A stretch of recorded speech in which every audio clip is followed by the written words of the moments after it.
Hello out there, my name's Lance and thanks for joining me on the mic. I had a request some time ago to do a lesson on my guitar version of Elijah, a Rich Mullins song. You can find my video if you go back several months on this channel. So I decided to do that today, and I'll say that I ripped off my version based on the version of this song that is on Rich Mullins' Songs CD, which is like a greatest hits album. I didn't even know at the time that the original version that goes back to 1987 is different and more complicated. And even my version even has some wrong things, even based on this. I didn't really focus on getting it 100% exactly right. You know, sometimes I like to try to get things as close as possible to whatever I'm learning, but sometimes I just try to catch the spirit of it and, you know, get the most of the chords. So I just want to offer that as a sort of disclaimer that I'm aware that this is not a totally accurate cover, but I hope that it is sufficient and gets the spirit of it across. I think this is a really good song that Rich Mullins did. It's in the key of G. This is one that I did learn in its original key. And the verses I just play as what music people could tell you is just a standard 1-6-4-5 progression. If you don't know what that means, in the key of G, it means, before I go on, let me apologize for any noise, by the way. If you've ever watched this channel or my other channel, you might be aware that I live in a really noisy location. So if you hear trucks and stuff going by, my apologies for that. I'm just going to do the best I can. But anyway, getting back to the guitar, in the key of G, the 1-6-4-5 progression is G major, E minor, C major, and D major. So the verses are really easy. It's just a bunch of that over and over. The Jordan is waiting for me to cross through. My heart is aging, I can tell. I don't recommend using that strumming pattern, but just for the sake of getting the idea across. Now, I did try to catch the guitar riff that you hear at the beginning of the song and periodically throughout the song.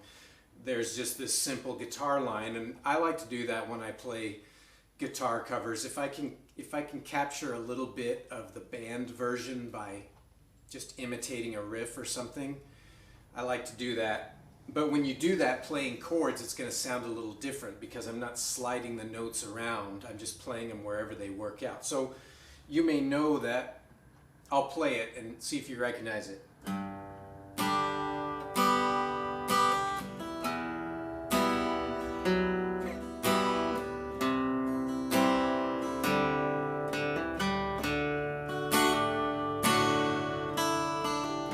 So that's what I did to imitate that.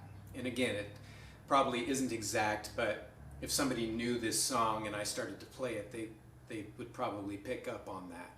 And so all I'm doing is I'm playing like a power G chord, that's what I call it, where your ring finger is on the 3rd fret of the 2nd string, and it gives it more of kind of the rock and roll G sort of sound, as opposed to the folky sort of G where you leave the 2nd string open. So I just lift my ring finger off to get those first 2 or 3 notes. Let this loud vehicle go by. So I do this.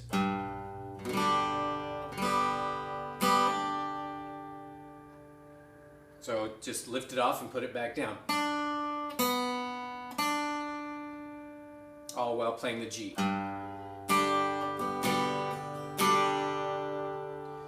Then when I go to E minor, the way I play E minor is with these two fingers usually. And my ring finger is on the 4th string, 2nd fret, and I just slide that up to the, from the 2nd fret, 4th string, to the 4th fret, 4th string.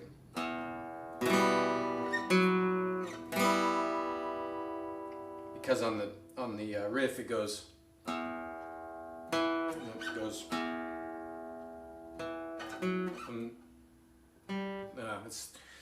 it's like this.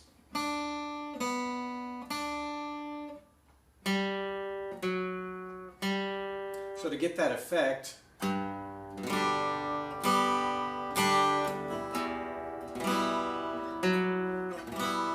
just sliding that one finger up, and you have to be kind of adept with your picking hand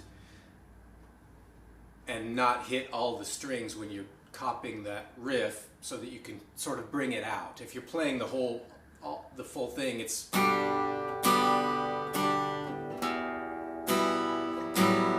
going to get lost. So you want to emphasize the strings that have those moving notes. Then when I go to C, I just do a hammer on the 4th string, 2nd fret. Your finger's already there. You're playing a C, so that my middle finger, if you watch,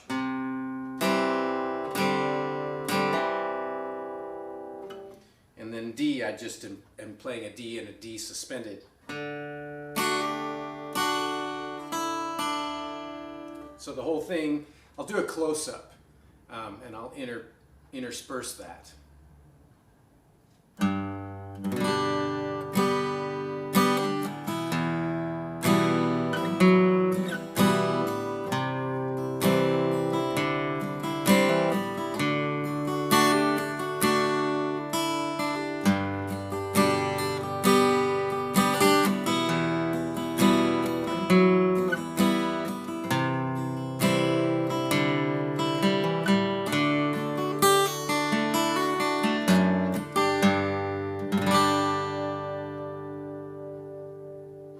Okay, so having watched that then, that's what I do with the riff, and those are the chords for all the verses.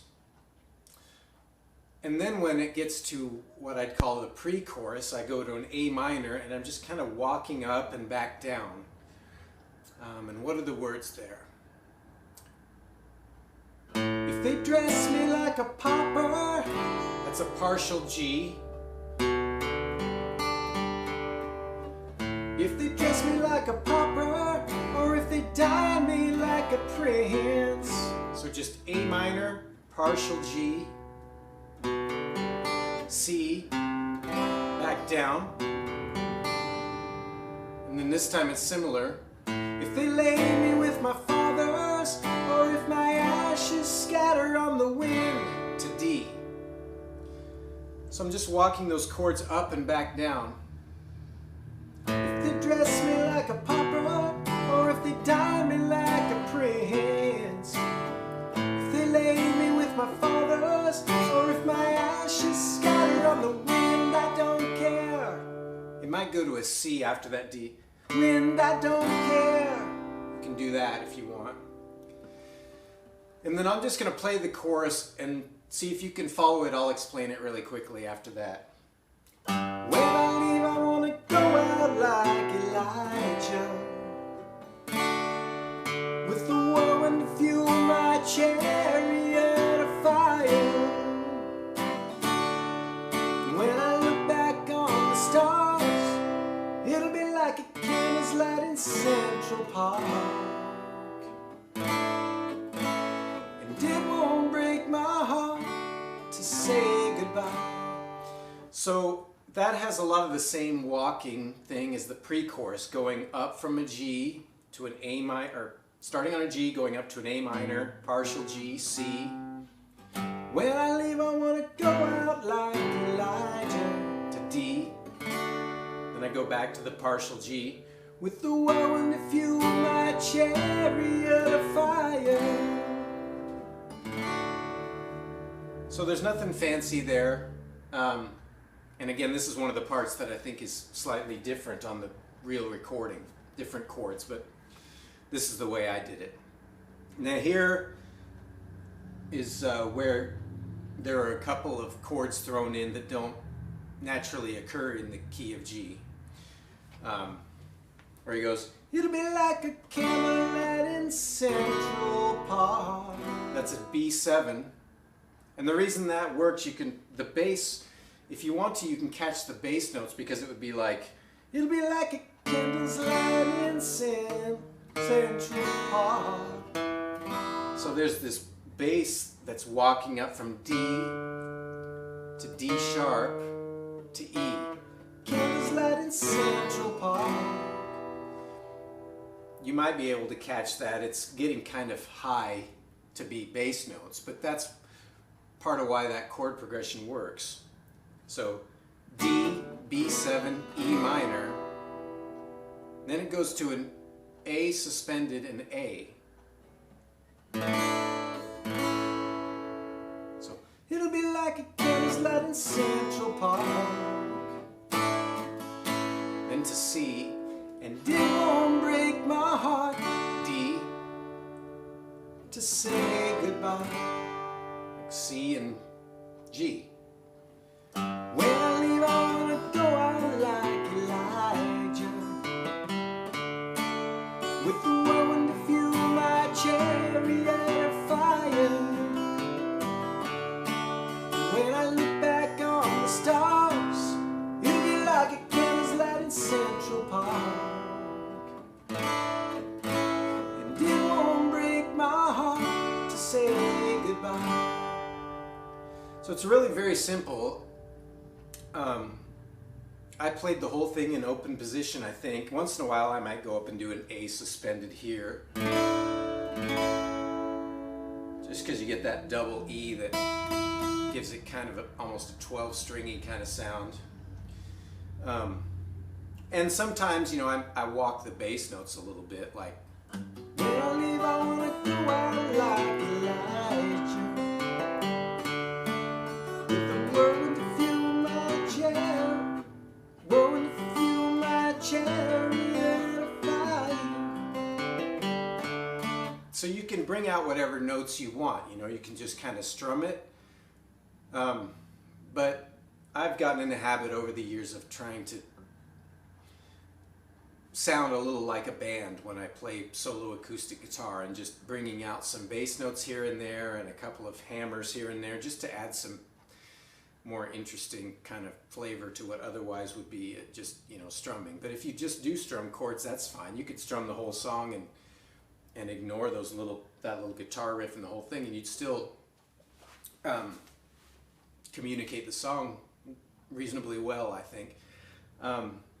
So it's nothing complicated, and like I say, you might want to even go back to the disc and flesh out a couple of the spots. I think it's in the chorus where he does a little something different. But now that I've learned it this way, I figure, well, that's my arrangement. For me, the word arrangement usually just means that I made it easier. But it works, I hope, anyway. 2 or 3 people have clicked the like button, so I appreciate that. I appreciate you watching this channel, and hope you'll come back, maybe check out some of the other videos. You're also welcome to check out my Teespring store, where I have some t-shirts and mugs and stuff that I designed.